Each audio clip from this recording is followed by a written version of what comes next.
పిఠాపురం పట్టణం రాజమహేంద్రవరంలోని GSL medical కాలేజీకి చెందిన మెడికో డాక్టర్ ప్రియాంకకు సంబంధించిన ఘటనపై సమగ్ర దర్యాప్తు చేపట్టాలని విశ్వ హిందూ పరిషత్ డిమాండ్ చేసింది. సమగ్ర నిష్పక్షపాత దర్యాప్తు చేపట్టి బాధ్యులపై కఠినమైన చర్యలు తీసుకోవాలంది. మెడికో విద్యార్థి డాక్టర్ ప్రియాంక మృతిపై తీవ్ర ఆవేదన వ్యక్తం చేశారు. పిఠాపురం బంగారమ్మ సర్కిల్ వద్ద వీఎస్పీ నేతలు మెడికో విద్యార్థి మృతి పట్ల అంజలి ఘటించి ఆమె చిత్రపటానికి నివాళులర్పించారు. ఈ ఘటనకు సంబంధించిన సీసీటీవీ ఫుటేజ్ వెలుగులోకి వచ్చిన నేపథ్యంలో మహిళలు, యువతులు స్వేచ్ఛగా బయటకు వెళ్లేందుకు భయపడే పరిస్థితి ఏర్పడడం ఆందోళనకరమని వీహెచ్పీ రాష్ట్ర అధ్యక్షులు వెంకటేశ్వరరావు సురేంద్ర దత్త అన్నారు. తమ కుమార్తెను భవిష్యత్తులో వైద్యురాలిగా చూడాలని ఎన్నో ఆశలు పెట్టుకున్న తల్లిదండ్రులకు ఈ ఘటన తీరని విషాదాన్ని మిగిల్చిందని డాక్టర్ ప్రియాంక కుటుంబానికి న్యాయం చేయాలని డిమాండ్ చేశారు.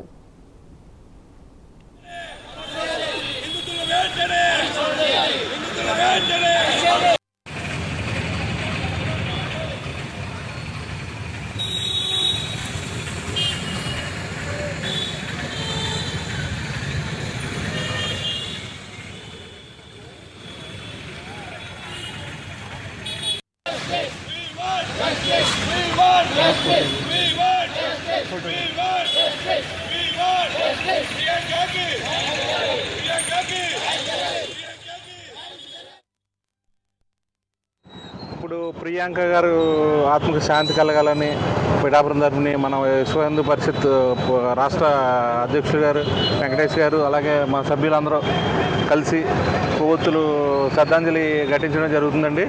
అలాగే ఒక ఆడపిల్ల తండ్రిగా నా బాధ, నేను ఒక డ్రైవర్ని, ఒక ఓనర్ని, అదే కారుకు ఓనర్ని. ఏంటంటే Duncan drive, first Duncan drive టెస్టులు కూడా ఎక్కడ జరుగుతులేదండి. నేను చాలా ప్రదేశాలు తిరుగుతుంటానండి. కాకపోతే ఈ విధంగా డంకన్ డ్రైవ్ టెస్టులు చేయడం వల్ల ఏంటంటే కొంచెం తాగుబోతుల్ని నివారించవచ్చండి. దయచేసి రాష్ట్ర ప్రభుత్వానికి విన్నవించుకునేది ఒకటే, డంకన్ డ్రైవ్ టెస్టులు చేస్తారని కోరి ప్రార్థిస్తున్నామండి. అలాగే ఒక మెడికల్గా ఒక డాక్టర్ని తయారు చేయాలంటే చాలా కష్టపడాలి తండ్రిగా. ఓ తల్లిదండ్రులు ఎంతో కష్టపడితేనే కానీ ఒక డాక్టర్ తయారవరు. ఆవిడ వైద్యం చాలామంది ప్రాణాలు కాపాడను. ఈ రోజుని ఒక డాక్టర్ని చంపేయడం అనేది చాలా బాధాకరం. నిజానికి ఈ సంఘటన జరిగిన తర్వాత 3 రోజుల తర్వాత యాక్చువల్గా మీడియాకి కానీ ప్రజలకు కానీ తెలిసింది. బట్ ఈ 3 రోజులు ఈ సంఘటన ఆపింది ఎవరు?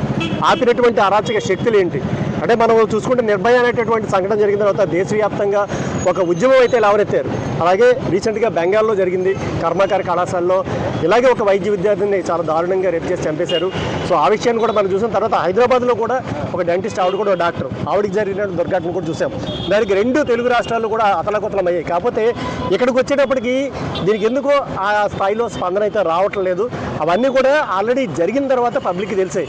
కాకపోతే ఈ సంఘటన జరిగిందే పబ్లిక్లో, అంటే పబ్లిక్లో ఎవరికి జవాబుదారీతనం లేదా, నాయకులకి జవాబుదారీతనం లేదా, లేకపోతే మీడియాకి లేదా, అసలు దేనికి ఈ యొక్క సంఘటన 3 రోజులు ఆగింది అనేటటువంటిది ప్రధానంగా నేను ఆవేదన చెందినటువంటి విషయము.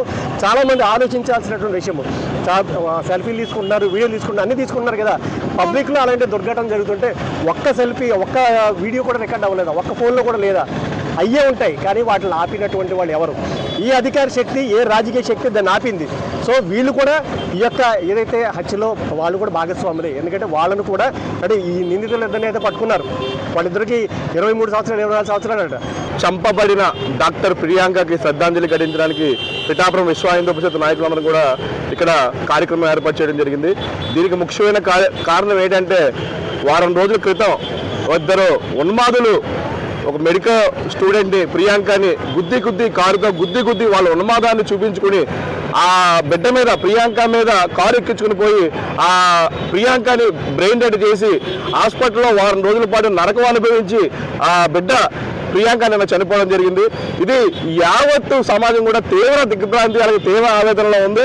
ఈ సంఘటనలో ప్రభుత్వాలు దీని మీద చర్యలు తీసుకోవాల్సిన ప్రభుత్వాలే మరి కొవ్వొత్తుల ర్యాలీలు లేకపోతే వాళ్ళు కఠినంగా శిక్షించాలి అనే మాటలు వాడడం అనేది చాలా బాధాకరం. ఆ తండ్రి ఆవేదన కూడా నిన్న ప్రతి ఒక్కరు కూడా విన్నారు. ప్రతి ఒక్క హృదయం కూడా కలిసివేసింది. ప్రతి ఒక్కరి గలం ఆ కుటుంబానికి అండగా ఉండాలి. ప్రతి